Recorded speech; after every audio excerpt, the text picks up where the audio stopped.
What is up? What is up, everyone? Welcome to the Takeover Podcast, where we do this weekly. This week, we're off schedule. We normally do this Wednesday, but Rodrigo, my man, and myself we've just been swamped with business. But as always, we're bringing you guys the fire content, the most freshest information from the coolest agents around. Speaking of cool, I wanted to introduce my guest host, my co-host today, Rodrigo Marçal, better known as the Dancing Realtor. What's up, brother? How are you? What's up, man? How you doing?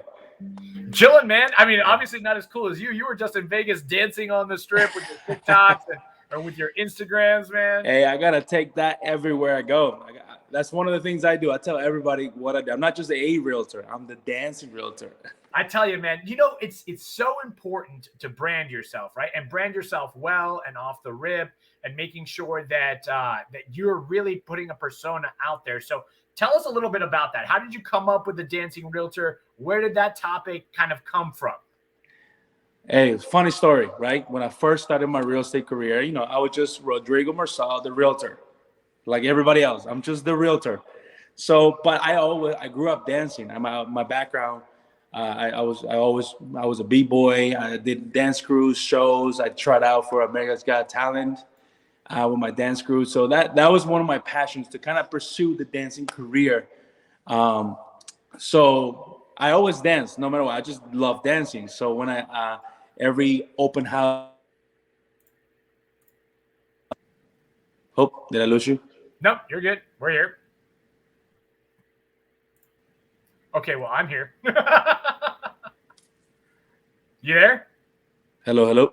Yeah, I hear you. You're good. Rodrigo, did we lose you? Hello, Dan, everybody? Yeah, you're good. We hear you. Uh-oh.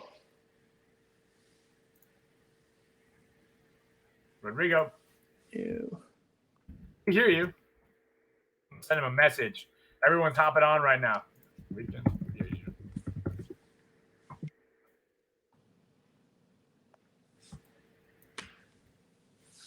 I don't see you, Dan. I'm sorry. Or neither I can hear you. But if you can hear me, I don't know what's going on. Yeah. Hold on. Let me remove him from the stream and bring him back, guys. Hold on one second. Maybe this will help. Does this help? Are you there?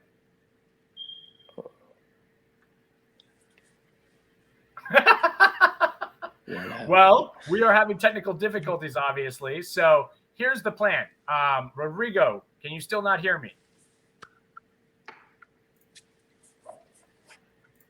Try to log out and log in. Should I do that? Yeah. Let's do that.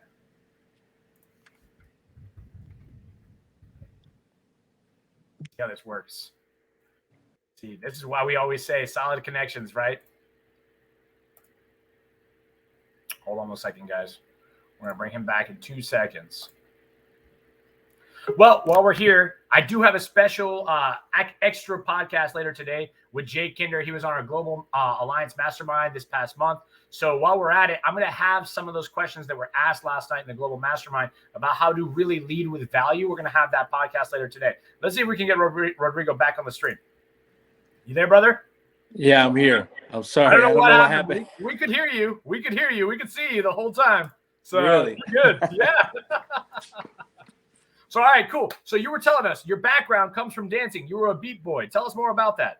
Yeah. I just grew up, with music, and I just love. I grew up with martial arts as well. So in martial arts, there was a lot of flips and kicking and choreography, and just always involved with that. So breakdancing, which just came natural, and with the flips, and so I grew up. But as you get older, the knees and the backs and everything just couldn't handle anymore, and I'm not small, and I wasn't small back then. So it's just, a lot of weight on the streets too. So, that's always been my passion, dancing and martial arts.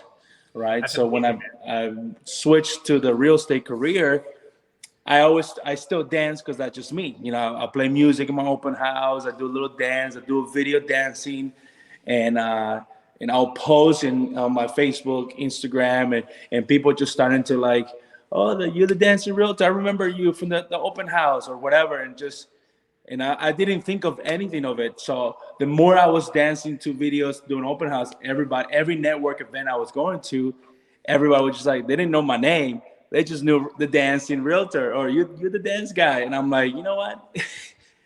That moment, I say, I'm switching it. I'm like, nobody knows Rodrigo, but they know the dancing realtors. That's it. So I stick to it, and then from there, I just took off. I'll say, yeah, from now on, don't even ask my first name. It's funny. I still have you in my phone as Rodrigo, the dancing realtor. So it literally sticks And it's funny everywhere you you said go. that, because there was somebody, I think it was a listing agent or new builder. She's like, it's so funny because I know too many Rodrigos, but the fact that you are the dancing realtor, Rodrigo, it was so easy for me to find your contact, because I've been trying to call you, but I forgot, your number or whatever. So she was able to To find find me you. easy by remembering the dancing realtor. Guys, that's one thing that I think Rodrigo has really nailed down. And a lot of agents do this, right? I mean, you've got Ron the Realtor, RTR, right? He's got that RTR army. He's got it down to a T. Rodrigo's got the dancing realtor down to a T. You see how easy it was. That simple analogy that he just gave, the example of the agent not remembering his name, not knowing where to find him, and just looking up the dancing realtor and finding him. That is how your clients and other agents are going to find you on a regular basis. I can't tell you. That story sells itself. And it breaks the ice too with actually clients. When I send my email, even my email was the dancing realtor Florida. They're like, oh, so you dance? Even listing agents, everybody says, so you dance? So what kind of dance? And then we just start talking. It's like, well, I dance too. And then we just have a whole conversation about dancing. I tell you, I think you've nailed it right on the head, to be quite honest, when it comes to branding and personality, because people tend to try too hard and not be themselves. And I see you enjoying it. That's how you know it's real. And like I told you on the phone the other day, my wife was like, oh, is that Rodrigo? And I was like, yeah. She's like, where is he? I was like, he's in Vegas. And she's like, that is so cool. He's a really good dancer. And I was like, hey. But it sticks and it works and it makes sense because you get it from your clients, from the agents, from the industry. That's how it works, man. So tell us a little bit more about like how long you've been in the industry. So that one more time. How long I've been an agent? Mm-hmm. Yeah, how long have you been an agent for? So actually, April of this year will be my second full year. Second full year. So what in April. Made you want to get into real estate to begin with? Like, what made you want to get your license? So it was by accident, actually. So because I owned martial arts studios before, right?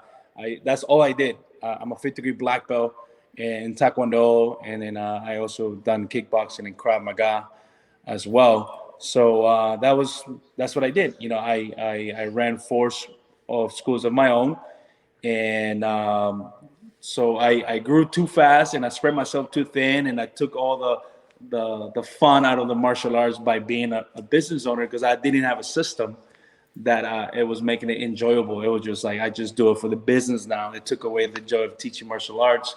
So one day I'm going to try to make this short, but one day I just said to my wife, I was like, look, let's just go to Europe. I want to live there. Let's just go to Spain, because I had a connection in Spain, in Barcelona. So let's just sell all the schools. Let me start fresh, and let's go do martial arts over there. Let's open schools over there. And then she's like, all right. So I go there first. I already had the connection. I was there for 4 months, and then we were planning with this lady to open up schools in Madrid. Right? It was just perfect, right? It's just what I needed, a refresh. But then the whole, my wife couldn't get the working visa to go there, so it just kind of, that plan shut down. And it just like, okay, so now what? I came back to the States, and I literally laid out the map of the U.S. map. I said, where do you want to go? So because we were living in North Carolina at the time, and all right, let's go back home, because we're from Orlando, so all our families are here. So let's just go home. Let's stay close to family. So we came back, and my uncle owns like 60 schools all over Florida and outside of Florida. All over the U.S. So let me start working with him, because he'll hire me on the spot. I'll have a job right away, and then just work my way up. And I joined, and I only lasted 1 week. I couldn't handle it anymore, because it's, it's just, working for somebody else. It's just different, after me being on my own for 5 years. It was just, all right, you know what? Just to keep the relationship good, let me just step out. So I stepped out, and as I'm stepping out, I'm just doing whatever I could at this point. Just anything. I'm telling you, from a bouncer to Uber to what else did I valet? I mean, I literally I did everything, but I was happy. I said until my wife was like, why don't you do real estate? And I'm just like, huh, okay. How do I get started? I'm like, she signed me up. She's like, all right, well, August, whatever, you gotta go here for a week, Monday through Saturday, from 8 a.m. to 5 p.m. And boom. And then from there, I took the test, passed the test. Even after I got my test, my license in October of 2019. I didn't get started until April 2020, right? Because actually, I still, we took the advantage because that's the year we were moving to Europe. So we took that year after I got my license, which is went to Europe for like almost a month. It was like 3 weeks and a half or whatever with the family, and then I just got to enjoy it. And then I came back. I was all right. Let's get started full time. I literally, because I was trying to do it part time or full time, and everybody told me the same things. Like, look, if you want to succeed in real estate, part time is a little tough. If you really want to, might as well just go all in. And I said, forget it. I'm going in. I love that your wife was the one like pushing it, like driving it. Like, I signed you up. This is what you're gonna do. You're gonna get this done. Because look at you. I mean, let's be real. You put just about 3 million pending in January, right? I mean, including a listing, right? So overall, 3 million on the market or off the market under contract, right? So let's talk about the progression of how you got to that level, because obviously, as a brand new agent for under 2 years, somebody under 3 years or 4 years isn't doing 3 million in the first month of the year. Where are you getting these leads from? How are these relationships building? How did you manage to pull this off so quickly? Well, for me, to be honest, was working for me. And as we know, everybody's different, right? Mm-hmm. For me, it's the connection. I'm a very good connector. I connect with people very well. And I build relationships no matter what. I don't take relationships for granted. Like, whoever you are, I'm shaking your hand, because I know one day we're going to work together. You know what I mean? Or you're going to have somebody that knows somebody, and then so on. And that's literally is my business model. It's just I have relationships that even my boss or manager at Valet, when I was getting my license, he was one of my first deal. Like, he bought a house with me. And now we're like really good friends. So we're actually partners. So he has so many people he knows. So he's been sending me all these referrals. And then it's funny. I'm gonna keep this short. Nobody liked this boss, this manager, my friend, and I was the only one that I just like. Why is everybody hating on this guy? He's a nice guy. He has, So I was actually talking to him. So I broke the ice. And sure enough, look at him. He bought a house with me. He referred me to like so many good connections. Until this day, he's still connecting me with like really good leads. And then obviously my past clients are, because I did such a great job with them and I really took my time of making sure it was an enjoyable experience. They're also giving me the opportunity to help their friends and clients.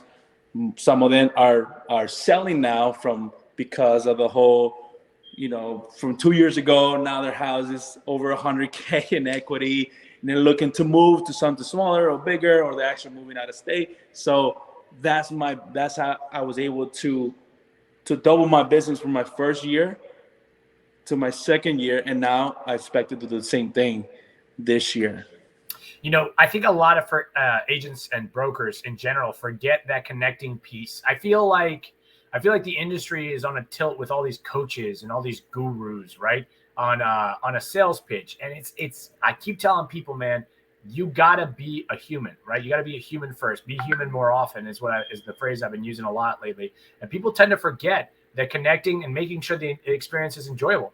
Buying a house, especially in this market, and a buyer, we all know this. It ain't fun. It's not fun right now. You're putting in multiple offers on different houses, competing against several different offers at once, maybe 20, 30. We just won one this week, actually.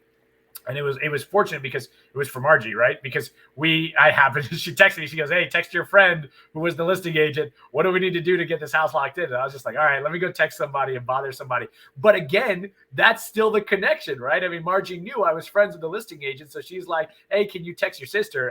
All of them are my sisters, Tia, Julie, Mava, all of them, right? But it was just funny because she's like, "Can you text your sister and see what we need to do to lock this house?" And it's the power of connections. You never know where that next opportunity or the next relationship is going to come from. I think a lot of people skip that. I think people don't put enough emphasis or poder, as we would say in Spanish, enough power behind those connections, because that's what's going to give you the longevity in this industry. Too many agents are turn and burn, and it's going to kill them. They're gonna slip up. They're gonna falter. They're really gonna fall hard. And I think that's a huge thing that you do on all levels. I see it, man. I see you're constantly busy, constantly loving on people all the time, and that's huge. So let's talk about this year. Like, what do you see for this year for yourself, for the industry, for your clients? Let's talk about what you see for the future. Well, to be honest, I mean, I still see this. What I see for me, and again, I'm always speaking about what I see for myself and my business is, just from everything I have done in the past, I'm seeing it sustainable growth in myself. Because, the one of the things, yeah, I love to see, be around people that are super successful, but I never knock myself down like, man, how, because, there's people that in the second year, they done so much, 18 million, they done 40 plus homes. And then it's good to compare and try to compete, but at the same time, it's your own race, right? It's like you gotta focus on what's working for you, but at the same time, always stay hungry to grow. So this year for me, I'm going pressing the gas without stopping. But again, if I see somebody else passing me by, I'm like, all right, I gotta press a little harder, but at the same time, I'm just gonna use as a motivation. And I see myself this year reaching my goal like I did last year. Because my goal, last year I was short by 3 deals. So I was like a little upset about it. But this year, I know that's why I went hard this the first month. I'm talking to everybody. I'm good at following back and following through. I'm sending weekly emails, sending love letters. No, just kidding, not love letters. But free lap. I'm not lap dancing. Just whatever it takes to let people know. Look, I'm still here. I'm still here. I'm your agent, and I'm here to help. And that's genuine. When you hear and tell people, look, I'm here to help, and you actually show that you care. For me, and when you see your business, I know a lot of people want to make money, and that's fine. We all want to make money and be, financially free, but do the right thing, and then everything will fall into place. I promise you that. This is why you and I are such good friends. I'm always telling people are so focused on that money factor, right? They're so focused on that financial number at the end of the year. And I said, stop it, cut it out. Just go help some people. Go help some people. Instead of having like, oh, I'm going to sell 40 homes this year. Why not look at it like, hey, I'm going to go help 40 people or 40 families this year, right? When your mindset shifts in that manner, beautiful things happen, right? I mean, perfect example is exactly what you're saying. I had a client call me last night, a referral actually. Called me up. I was on a call, so I missed it. He left me a voicemail. He goes, hey, Dan, it's so-and-so. You don't know me. Your other client, so-and-so, that you're still under contract with, said you were the go-to for Orlando, Lake Nona, Disney stuff. And so I'm calling because I need a house in the next 6 months. And I was just like, we haven't even closed that deal yet, right? And it's the power of forgetting about the money. Forget about the money. I'm telling you guys. That is one of the most powerful things I think if you could take away from this today is exactly what Rodrigo said. Focus on the people, focus on connecting, and focus on helping people. Rodrigo, yeah. I love to end this with like 1 or 2 tips. Give me your top 2 tips that any agent 5 years or less can implement right now, right, to double their business in the next 6 months. Give me the best 2 tips that you've got. Well, to be honest, I mean, one of the things that works for me very well, one tip I can give is the consistency. Because one of the things is a lot of people do it for 30 days or 60 days and they see results, and then they stop doing the things that got them to get those results. You know what I mean? So even if you're busy, stay doing the same things you were doing from the moment you got started with real estate. Like just keep doing it, whether you're busy or not. Stay consistent to continue to stay busy. So that's one of my biggest tips for me. Because, I think everybody has that struggle. Like they do it for when they're not busy for 30 days to get busy, and then they stop doing the No, you're right. I mean that's a plain fact. People have that instant gratification is what I call it, right? They got that instant gratification, that instant success. They're like, oh, I made 12 grand. Okay, go do it again, right? I mean, Go help somebody else. Like, why stop there? And you're right. A lot of agents, they put it on cruise control, and that's a problem. I don't think that's just in our industry though. I think that's in every industry, right? Especially in sales. People they get that bag real quick, and they're like, oh, I'm gonna do this. I'm gonna go on vacation. I'm gonna go buy some stuff. Yeah, they already spend it before they even got it. It's true. It's true. I'm guilty. I've done it before. There's times where I'm like, okay, I know how much is coming in next month. Let's order something for the wife or buy a boat. Yeah, don't celebrate too soon, because I learned that the hard way too. Because I will celebrate real soon on the contract, and bam, cancel, drop, financial fell through. You gotta know the bad side of the real estate too. It's not just about getting contracts. Because hey, yeah, I got 3 meals in one month under contract, but out of those 3 meals, 2 fell through. But then I got them again on another contract. So it just you gotta. I'm telling you, you gotta not get discouraged. And you gotta just keep your head up. I think those two things. I think those are the best suggestions that you could give somebody under 5 years. Is the consistency, doubling down, and repeating the process, right? And then what you just said, don't get discouraged, right? That's a big factor in our industry. They say that, and this is a well-known statistic, but 87% of all agents fail in their first 2 years or 5 years or less. And I think the really big part is discouragement, right? A lot of agents don't have enough support. They don't have that family vibe like we have, like the culture we've got with our family. But I think they get discouraged in not seeing their own results, man. You guys just got to keep plugging away. With that, man, I appreciate you being on the call. I know you're a busy guy. I love you to death. And it sounded like you had something else. Did you have one more? No. I was going to just follow up with the same thing we just said. But, hey, we can cut it. We'll do it again, another one. So I love it, man. Well, hey, listen, we're going to do this again when you hit 10 million, because that's going to be like another step in the process. And I want to show people that it is possible. It's not out of anybody's reach, right? I mean, doing what Rodrigo does it's very simple. The man keeps his head down. He stays consistent. He doesn't get disgruntled or discouraged. He just keeps at it, man. And I think that's his magic to it. So with that, we love you guys. Thanks for joining us this week. I've got another episode later today. At some point with Jake Kinder, we were supposed to be on it too, but we're both kind of caught up with a few things. But we do have Tia Billis on next week. So I love you guys. Rodrigo, see you on the next one. Take care, guys. All right, guys.